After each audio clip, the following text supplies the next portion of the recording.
Hello and welcome to the Computer Dungeon. This would be episode 4 in our AOID series, the Always On Information Display. And in this episode we're going to wirelessly connect our Raspberry Pi while it's connected wired. Basically, while I'm connecting right here, I'm connecting over a wired network so that I can get into the Raspberry Pi and configure it to connect to a Wi-Fi network. And first things first, we're going to back up the network interfaces file. And doing that is kind of a vain attempt because to save things for the future, because if you do actually mess that file up, you're probably not going to be able to connect to it, and you're probably going to have to start all over again. So to get through this step, it's going to be pretty difficult. I hope you took notes on everything you did before, because if anything in there, let's say you like miss an A right there and it doesn't want to connect, your wired network won't connect anymore and you won't have any way of accessing the Raspberry Pi. Moving on, we can actually like display just by using cat and then the file name. We can display it in the command line here. And before we get too much into that, we'll have to RTFM. You're going to have to get pretty knowledgeable about this file if you do have any problems. So here's the link, and all the links will be down in the description. But if you do go through, search for a manual on the config file before going out and searching for an answer to your specific question, you might save yourself a lot of angst and difficulty. So just a quick browse through that, and before you go looking for answers to your problems. In the meantime, we can start editing this file.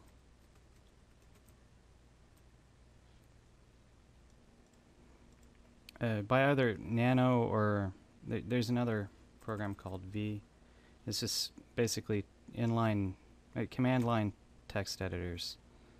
So once we're in there, come on. Once we're in there, I can basically say a few pointers. The first one is if you don't have this line, your wireless will not automatically start on boot, and it won't. You'll have to manually type something in, which kind of defeats the purpose of having Wi-Fi, because then you'll have to plug it into a wired network, say turn on Wi-Fi, and then unplug it, and it just get confusing. But some people run into problems with that for some reason. I don't know why. Also, this one right down here, this one's especially important if you have like an Edimax or one of the 8188 or 8192 or whatever, the little tiny one that you saw earlier. Basically it has like a power safe mode, and if this is on, or if this isn't even here, it'll use that power save mode and you'll continually lose connection often, and it seems to annoy a lot of people and get them to go away for some reason. But this right here solves that problem, and it's pretty simple. The last thing you're probably wondering about is this. Now there are some tutorials out there where they basically have you put right into the interfaces, the network interfaces file. They say put your SSID and your passphrase for your router right in here, right here where this line might be even. And that's all well and good. You can do that, but the WPA supplicant, especially the conf file method, it gives you some ability to fine-tune it and a little bit of extra security. For example, on the fine-tuning, you can put that right there, and it'll continually try to connect. But if you're there's two kind of dynamics with this.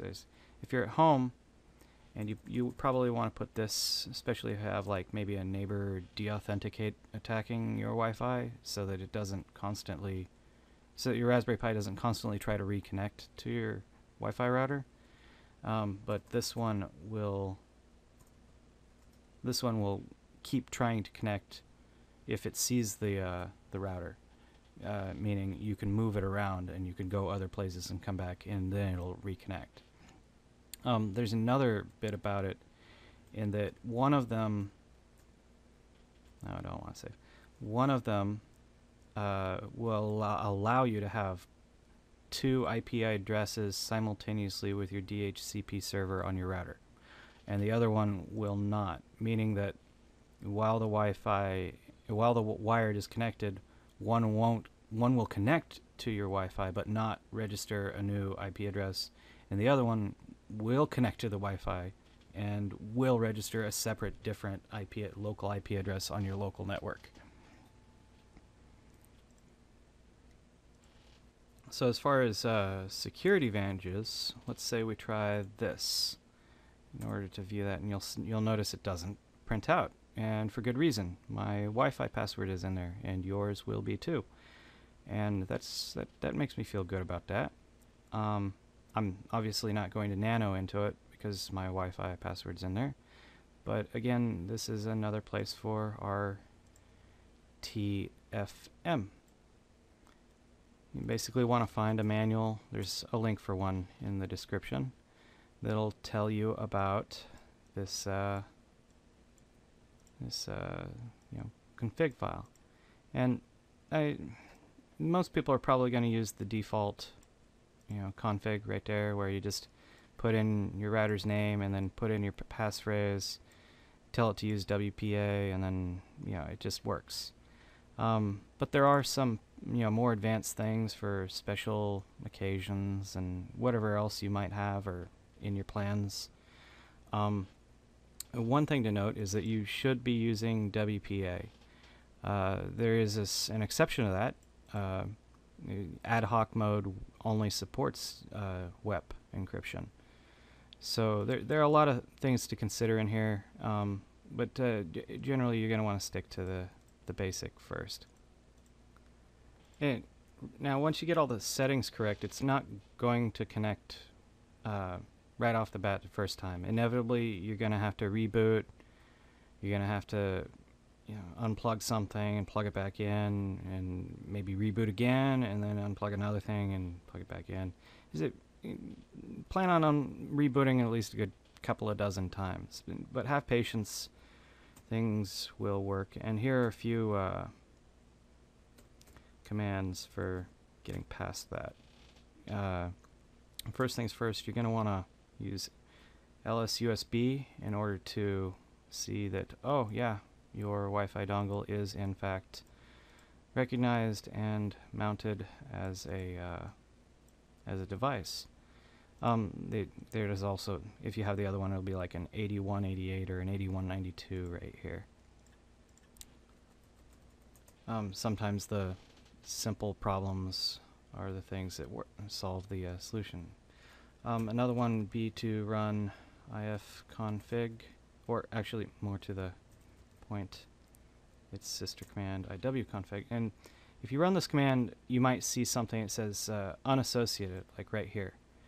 And so if you see unassociated, then your goal is to get it to associate. And there are two commands, and because I'm associated, I can't run them, but I can just type them out here. Actually, I can run this one. This one is iwlist, which you might actually have to install that one. So let's just go through this one step at a time. So you might have to do this.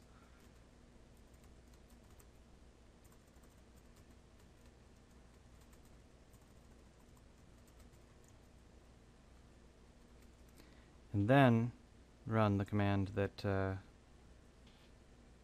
this command right here, and this will scan all the Wi-Fi's and wait a few seconds.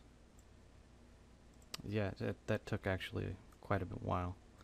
And it outputted some stuff, and if you run the and it still says unassociated, which sometimes I've had it associate after running that, sometimes not.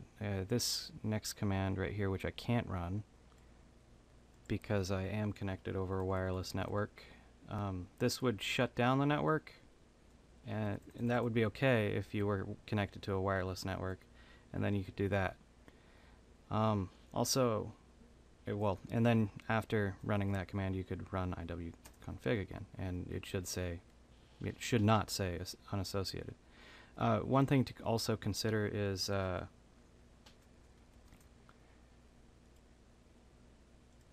if you have, you might want to try.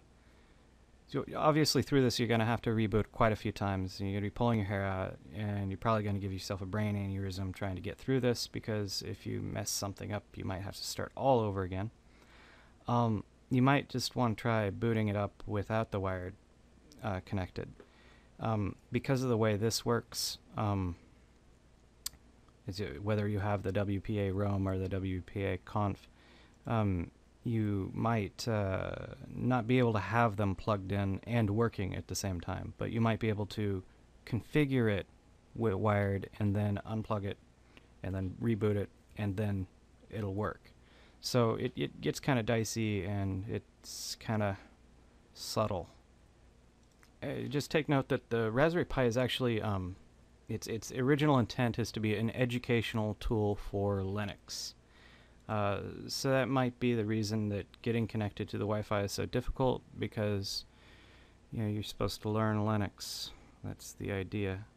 But once you get yourself connected and it seems to be working, I recommend not going and hanging it up on the wall immediately, but doing a few reboots.